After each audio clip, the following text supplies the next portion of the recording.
ಸ್ನೇಹಿತರೆ ನಮಸ್ಕಾರ. ಗೃಹ ಹಾಗೂ ಐಟಿಬಿಟಿ ಸಚಿವ ಪ್ರಿಯಾಂಕ್ ಖರ್ಗೆ ಅವರಿಗೆ ಆರ್ಎಸ್ಎಸ್ ವಿರುದ್ಧದ ಕಾನೂನು ಸಮರದಲ್ಲಿ ಇತ್ತೀಚೆಗೆ ಭಾರೀ ಹಿನ್ನಡೆಯಾಗಿದೆ. ಆರ್ಎಸ್ಎಸ್ ಕುರಿತ ಸಚಿವರ ವಾದವನ್ನು ಕೋರ್ಟ್ ಸಂಪೂರ್ಣವಾಗಿ ತಳ್ಳಿ ಹಾಕಿದೆ. ಅಷ್ಟಕ್ಕೂ ಏನಿದು ಘಟನೆ, ನ್ಯಾಯಾಲಯ ಹೇಳಿದ್ದೇನು? ಇಲ್ಲಿದೆ ಕಂಪ್ಲೀಟ್ ಡೀಟೇಲ್ಸ್. ಕೆಲವು ದಿನಗಳ ಹಿಂದೆ ಸಚಿವ ಪ್ರಿಯಾಂಕ್ ಖರ್ಗೆ ಅವರು ಆರ್ಎಸ್ಎಸ್ ಸಂಘಟನೆಯ ಬಗ್ಗೆ ಎರ್ರಾಬಿರ್ರಿಯಾಗಿ ಹೇಳಿಕೆಯನ್ನು ನೀಡ್ತಿದ್ರು. ಇತ್ತೀಚೆಗೆ ಕೊಟ್ಟಂತಹ ಒಂದು ಹೇಳಿಕೆ ದೊಡ್ಡ ವಿವಾದವನ್ನು ಸೃಷ್ಟಿಸಿತ್ತು. ಈ ಹೇಳಿಕೆಯಿಂದ ಆರ್ಎಸ್ಎಸ್ನ ಘನತೆಗೆ ಧಕ್ಕೆಯಾಗಿದೆ ಎಂದು ಆರೋಪಿಸಿ ಬೆಂಗಳೂರಿನ ಸಾಮಾಜಿಕ ಕಾರ್ಯಕರ್ತ ತೇಜಸ್ ಗೌಡ ಅವರು ಬೆಂಗಳೂರಿನ ಜನಪ್ರತಿನಿಧಿಗಳ ವಿಶೇಷ ನ್ಯಾಯಾಲಯದಲ್ಲಿ ಕ್ರಿಮಿನಲ್ ಮಾನನಷ್ಟ ಮೊಕದ್ದಮೆಯನ್ನು ದಾಖಲಿಸಿದರು. ಈ ಪ್ರಕರಣದ ವಿಚಾರಣೆ ವೇಳೆ ಸಚಿವ ಪ್ರಿಯಾಂಕ್ ಖರ್ಗೆ ಪರ ವಕೀಲರು ನ್ಯಾಯಾಲಯದಲ್ಲಿ ತಮ್ಮ ವಾದವನ್ನು ಮಂಡಿಸಿದ್ರು.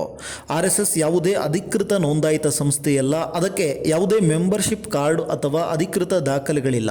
ಹೀಗಿರುವಾಗ ಅದರ ಸದಸ್ಯರು ಕ್ರಿಮಿನಲ್ ಮಾನನಷ್ಟ ಮೊಕದ್ದಮೆ ದಾಖಲಿಸಲು ಕಾನೂನಿನಲ್ಲಿ ಅರ್ಹರಲ್ಲ ಎಂದು ವಾದಿಸಿದ್ದರು.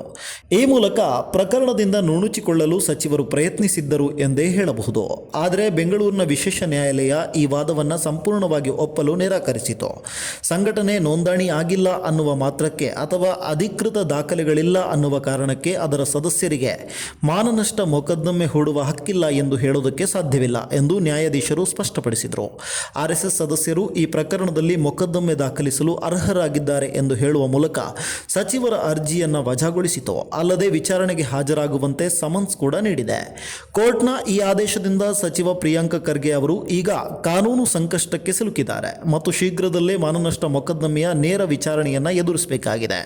ರಾಜಕೀಯವಾಗಿ ತೀವ್ರ ಕುತೂಹಲ ಕೆರಳಿಸಿರುವ ಈ ಪ್ರಕರಣ ಮುಂದೆ ಯಾವ ತಿರುವು ಪಡೆದುಕೊಳ್ಳುತ್ತೆ ಎಂದು ಕಾದು ನೋಡಬೇಕಾಗಿದೆ. ಈ ವಿಡಿಯೋ ನಿಮಗೆ ಇಷ್ಟ ಆಗಿದ್ದರೆ ಲೈಕ್ ಮಾಡಿ, ಶೇರ್ ಮಾಡಿ, ಕಮೆಂಟ್ ಮಾಡಿ. ರಾಜ್ಯ ರಾಜಕಾರಣದ ಇತ್ತೀಚಿನ ಅಪ್ಡೇಟ್ಗಳಿಗಾಗಿ ನಮ್ಮ ಚಾನಲನ್ನು ಫಾಲೋ ಮಾಡೋದನ್ನು ಮರಿಬೇಡಿ. ಧನ್ಯವಾದಗಳು.